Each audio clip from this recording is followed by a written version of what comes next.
જય શ્રી રામ મિત્રો।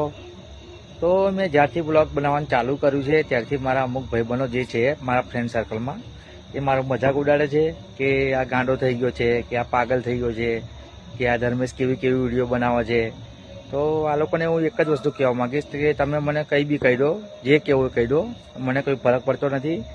ને આ જે મારો મજાક ઉડાડે છે એ મારા ભાઈબંધનું નામ છે ફ્રેન્ડનું, એ કિરણ છે તળપડા, એક કેવલ છે અને એક કાર્તિક છે। તો મિત્રો તમે જે બી આ લોકોને બે શબ્દ કહેવા હોય એ કોમેન્ટમાં તમે કહી શકો છો। ચાલો તમે આ વાત ઉપર તમને આજની નવી વિડીયો બતાવી દો। તો મિત્રો આજે આપણે આવી ગયેલા સંતરામમાં શાક માર્કેટ આગળ। તો ચાલો તમને આજે અહીંની વિઝિટ કરાવી દો અને બતાવી દો। જો આ એન્ટ્રી ગેટ આગળ જ છે શાકભાજીવાળા બધા ભાઈઓ। જો આપણે તો કેપ્સિકમ લેવા આવ્યા હતા, લીલી ડુંગળી લેવા આવ્યા હતા અને ધાણા એમ લેવા આવ્યા હતા સવાર માટે।